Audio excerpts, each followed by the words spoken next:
La follia all'improvviso. Siamo a Vicenza in via Chiodi e in questo palazzo dagli ampi spazi condominiali si infilano vagabondi, sbandati, tossicodipendenti. Non è la prima volta che viene lanciato l'allarme da chi ci abita, ma questa volta è diverso.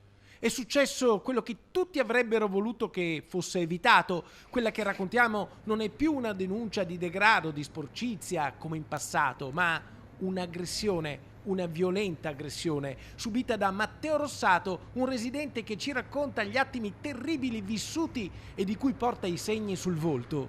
È successo che mi sono avvicinato questi tre soggetti che stavano spacciando e consumando. Qui ce n'era uno disteso che stava con le mani, stava tenendo un cucchiaino, l'accendino sotto e stava scaldando una sostanza dentro. Gli ho chiesto di andare via, che qui non possono stare perché è privato. Dopo 2 volte che gliel'ho detto, lui mi ha risposto ti ammazzo, ha messo giù quello che stava facendo, si è alzato in piedi di scatto, mi è venuto contro e siamo finiti qui e io con la testa sono andato addosso questo muro.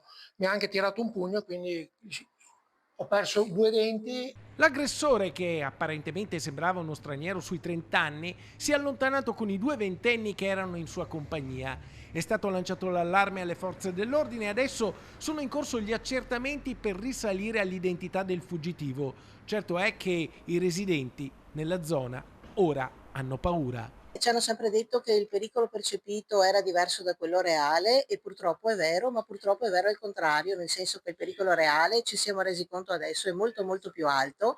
A solidarizzare con la vittima anche Bruno Celsan, il commerciante che il 10 maggio, 6 mesi fa, con lo slogan Vicenza pretende sicurezza, ha organizzato una grande manifestazione con 500 cittadini in centro storico. Oggi però, dopo questa ennesima aggressione, è pronto a tornare in piazza. Che questo evento dà spunto a una futura manifestazione che avverrà nei prossimi giorni e che stiamo organizzando, perché questo non deve più succedere. C'è bisogno di cambiare delle leggi, c'è bisogno di applicare delle leggi più severe nei confronti di questi soggetti perché purtroppo la situazione è molto molto molto grave. Chiediamo al sindaco di convocare urgentemente un tavolo dell'ordine e sicurezza pubblica assieme al prefetto e al questore per fare il focus di quello che stanno diventando purtroppo alcuni quartieri della città. Vanno potenziati ovviamente i controlli, ma va fatto veramente un censimento di questi personaggi che stanno ovviamente invadendo alcuni quartieri.